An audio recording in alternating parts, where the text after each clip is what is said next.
نبی اور اس کے خلفاء نثر اور منظوم کلام میں جب آئندہ وقت کے لیے پیشگوئی کے رنگ میں نقشہ بیان ہوتا ہے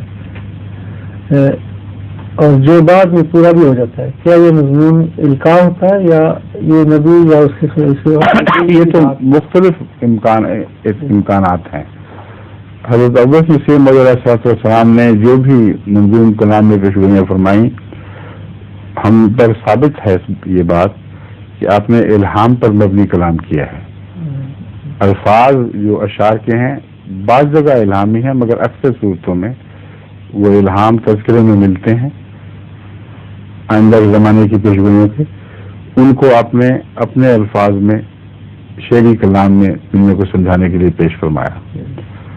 کچھ ایسی باتیں ہیں جو حضرت مسلم موعود کے کلام میں بھی ملتی ہیں، مگر اپنے الہام کے طور پر نہیں، بلکہ قرآن اور رسول حضرت مسیح علیہ السلام کے ارشادات اور بسا اوقات احادیث کے ارشادات سے استنباط کرتے ہوئے آپ نے ایک مضمون کو سمجھا اور بیان کیا اور کہا آئندہ یہ ہوگا اور تم اس کو بدل نہیں سکتے. وہ مضمون بیان کیے جو سنت اللہ پر مبنی مضامین ہیں، ان کے لیے کسی الگ الہام کی ضرورت نہیں ہے. سمجھیں؟ بعض اوقات یہ ممکن ہے کہ شعر کہتے وقت انسان جو بات کہہ رہا ہے وہ اپنے بظاہر خود سوچ کے کہہ رہا ہے، مگر ایسا الہی تصرف کے تابع کر رہا ہے. ایسی صورت پہ وہ الہام تو نہیں کہلائے گا، مگر القاء، اور ایسا القاء جس کے انسان کو خود پتہ نہیں کہ کیا ہو رہا ہے، وہ اپنی طرف سے کلام کہہ رہا ہے اندازے سے، مگر خدا کے ہاتھ میں ہے وہ بات. یہ جو القاء ہے اس کے متعلق حضرت صلی اللہ علیہ وسلم نے بیان فرمایا ہے کہ یہ بھی ایک طریق ہے، اور وہ دو طرح سے القاء ممکن ہے.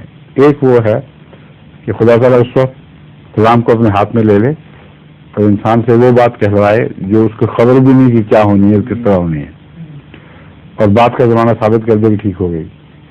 ایک یہ کہ انسان خدا پر توقع رکھتے ہوئے بغیر الہام کے ایک دعویٰ کر دے کہ خدا یہ کام اس طرح کرے گا اور کبھی نہیں ہو سکتا کہ یہ بدل جائے.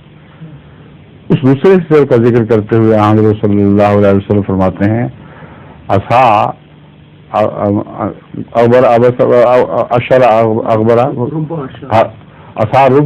اغبرا لو اقسم علی اللہ لابرہ، کہ دیکھ خبردار سنو، بعض خاک آلود بالوں والے،